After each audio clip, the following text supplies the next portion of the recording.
Muy buenas tardes, mi nombre es Franklin Cruz, soy estudiante de la Universidad Tecnológica de Honduras. Actualmente me encuentro cursando la asignatura de Filosofía impartida por nuestro licenciado Guillermo Brown, con la finalidad de este video para la última tarea sobre el vitalismo. Hola compañeros, estamos de vuelta pues para explicarles sobre el vitalismo, el problema de la vida. Para eso hemos hecho algunos apuntes. En este caso, yo les explicaré sobre el vitalismo, el problema de la vida. Se preguntarán ustedes qué es. Es la doctrina filosófica caracterizada por una de las afirmaciones y exaltaciones de la vida en toda su magnitud y con todas sus consecuencias. Y se preguntarán, ¿de dónde se origina? ¿Cuál es su origen? Su origen, el vitalismo, surgió de la mano de una serie de los pensadores que se caracterizan por una de las especies de irracionalismo, como reacción a los varios movimientos de los revolucionarios socialistas.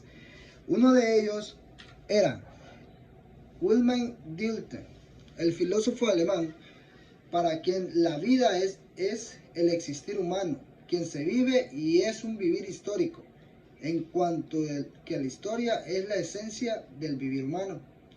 La posición de Dilthey se entiende mejor si se tiene en cuenta en estas dos circunstancias. La razón ilustrada tenía el carácter de atemporal, general y abstracta. Además, al fundarse de la ciencia natural, solo conocía la respectivo y constante. Lo que más le interesaba es la crítica de la razón histórica y no de la razón teórica. Dilthey se encuentra con tres opciones con las que discrepa. Una era de ellas entre la naturaleza y cultura. La segunda de ellas era entre Génesis y la estructura. La tercera de ellas entre la ciencia de la naturaleza y la ciencia del espíritu, conocida actualmente bajo el término de la ciencia humana. El siguiente de ellos era Friedrich. Para este filósofo alemán, la vida tiene un sentido biológico-cultural, es decir, la vida es impulso de la natural y es de la vivencia.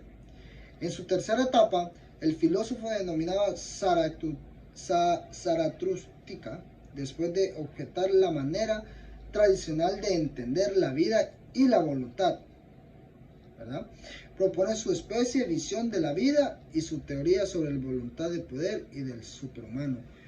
Eso era lo que pensaba Frederick. El siguiente de ellos era Henry Bergson, ¿verdad?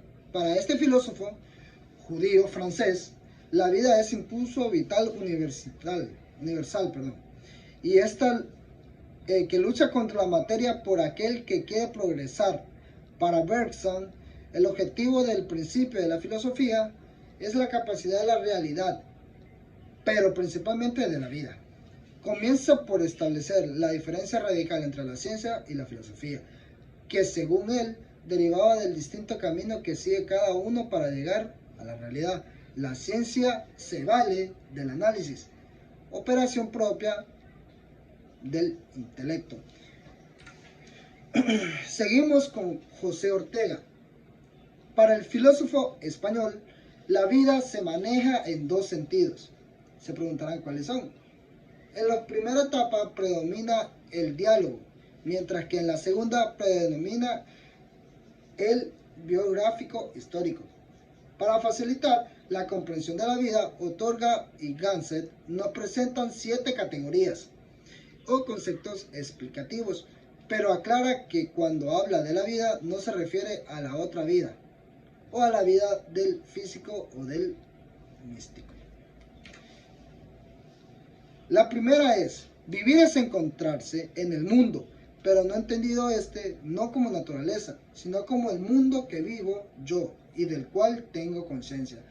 La segunda, vivir es estar ocupado en algo.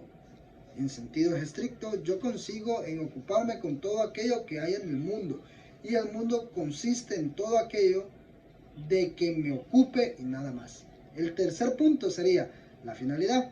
Vivir es estar ocupado en algo gracias a una finalidad en vista de la cual ocupamos nuestra vida. Por esto nuestra vida es posible y es problema. El cuarto punto sería decisión y libertad. La vida no es algo que se me dé ya hecho, sino es algo que yo antes de hacer decido libremente. Sino es el quinto punto, la posibilidad. El vivir consiste en hallarse en el mundo que no es cerrado, sino ofrecer posibilidades, dijo él. Las circunstancias. Con este vocablo designa Ortega y Gasset el entorno en que consigue el desarrollo cada vivir del ser humano. Dicho entorno o mundo consiste en un conjunto limitado de posibilidades. Dentro de ella hay que decir, el mundo del hombre es circunstancial y dentro de la circunstancial hay que decidir el hombre. El séptimo y último punto. Si el vivir consiste en decir que la vida es, tenemos al siguiente filósofo llamado Edmund Husserl, con el propósito de restaurar la filosofía, que dice, es el método para hacer de la certeza filosófica una ciencia estricta que ofrezca certeza. La fenomenología es la ciencia de la conciencia trascendental, es la teología de los actos o vivencias intencionales. Estas son las contenidos de las ciencias. Tres elementos que los tres elementos serían, uno de ellos, el ego, el siguiente, un pensar, cogito. Tenemos al siguiente filósofo, Max Scheler, la teoría del conocimiento. Dice Max que según Bernstein, el pensador alemán más brillante de su tiempo, la historia de la filosofía lo recuerda sobre todo por su aportación a la teoría de los valores, en conexión estrecha con su teoría ética. Scheler distinguía tres clases de saber, y el inductivo, el de la estructura esencial y del metafísico.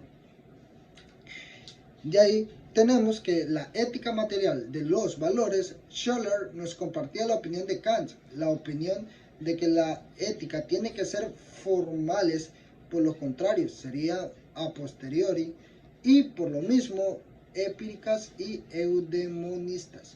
La ética que Scheler propuso es a priori y material, en efecto del debe ser. La ética de Kant, el debe normal, sirve de la fundación a un valor moral.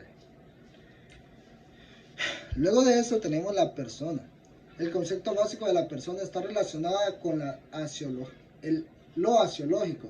La persona no es forma vacía, sino unidad, vida de actos. La conciencia de identifica cómo el ser la persona cuando en ella está la presentación y unificada de las diferentes maneras en que la conciencia se puede comprender a sí misma. El siguiente punto. Eso sería todo. Muchas gracias y feliz día para todos ustedes y bendiciones.